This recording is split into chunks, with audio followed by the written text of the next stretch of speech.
ইসকোর জমিতে তৈরি বেআইনি নির্মাণ ভেঙে ফেলা হলো।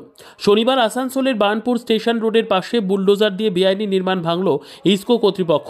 প্রসঙ্গত, দিন কয়েক আগে আসানসোল পৌর নিগমের ৭৮ নম্বর ওয়ার্ডের তৃণমূল কাউন্সিলর অশোক রুদ্র অভিযোগ তুলেছিলেন যে বার্নপুর স্টেশন রোডে ইসকোর জমিতে বেআইনিভাবে ৩টি দোকান নির্মাণ করা হয়েছিল। এরপর ইসকোর কর্তৃপক্ষের উদ্যোগে সেই বেআইনি নির্মাণ ভেঙে ফেলা হলো। কাউন্সিলর অশোক রুদ্র এদিন বলেন, ইসকোর এই এলাকায় কিছু অবৈধ কনস্ট্রাকশন তৈরি হচ্ছিল।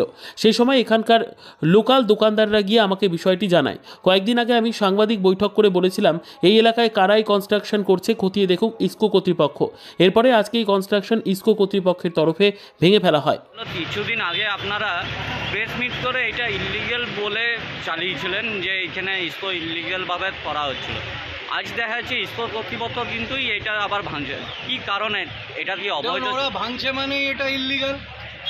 আমরা এখানে ইসকোর একটা আউটলেট হচ্ছে এবং এই আউটলেটের আড়ালেতে একটা প্রায় ১,৫০০ স্কোয়ার ফুটের একটা ইলিগাল কনস্ট্রাকশন এখানে তৈরি হচ্ছিল এবং এখানকার দোকানদার ভাইরা তখন আমার কাছে যায় এবং তারা গিয়ে বলে যে আমাদের কাছে নির্দিষ্ট সূত্রে খবর আসে যে এটা ইলিগাল কনস্ট্রাকশন এবং তারা আমাকে একটা স্মারকলিপিও দেয়। আমি সেটা নিয়ে আপনাদের এখানে দুদিন আগে একটা প্রেস মিট করেছি এবং তার কপি আমি দিল্লিতে পাঠিয়েছি। আমি এখানে যে সেলের আধিকারিকরা আছে তার কাছে আমি পাঠিয়েছিলাম, আমার পুলিশ আধিকারিকদের কাছে আমি পাঠিয়েছিলাম যে এটা দেখুন, কারণ আমাদের কাছে তথ্য যা এসেছে এই আইএসপির বেশ কিছু অফিসারের এবং একটা অসাধু ঠিকাদারদের নেক্সাসেতে এই ধরনের কাজ বার্নপুরেতে হয় এই শহরে এবং এই প্রথম প্রতিবাদ হওয়াতে এই ধরনের কনস্ট্রাকশন আজকে সেল আইএসপি এবং ঠিকাদার সংস্থা ভাঙতে বাধ্য হলো। কারণ এরা কি করে, একটা লিগ্যাল কাজের আড়ালে আরও কিছু ইল্লিগাল কাজ করে, পরবর্তীকালে সেটাকে তারা লিগ্যালাইজ করে নেয় পেপারগুলো।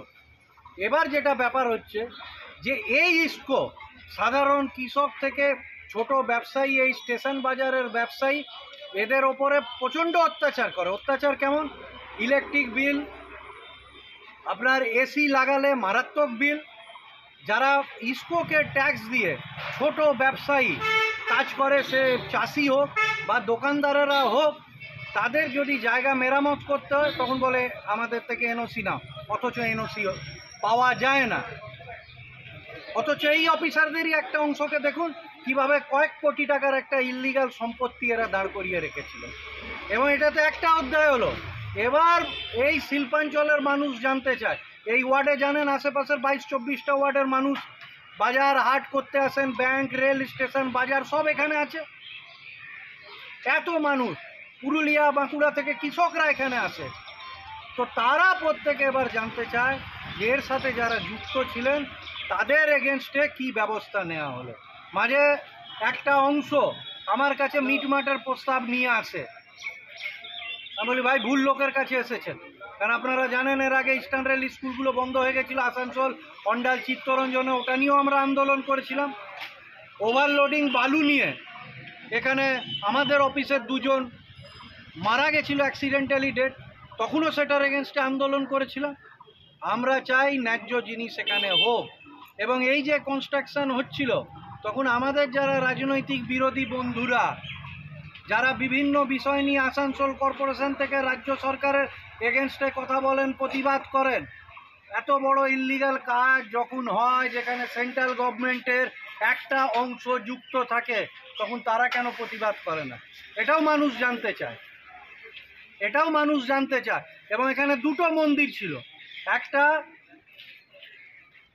শিব মন্দির যেটা একটু ভগ্নদশায় ছিল, তবুও মানুষ শিব মহাদেবের মাথায় জল ঢালতে আসতেন। আরেকটা গণেশ ঠাকুরের এখানে পুজো হতো। তখন আমরা আইএসপি কর্তৃপক্ষের সাথে কথা বলি, তারা বলেন যে আমরা এখানে একটু অন্যদিকে জমি দিতে বলেছিলাম, বলছিল এখানে কোনো জমি নেই। আজও তাদের এই দুটো জায়গা করে দেওয়া হয়নি, অথচ আপনারা দেখলেন এই জায়গাতে একটা ইল্লিগাল কনস্ট্রাকশন দাঁড় করানো হচ্ছিল। তার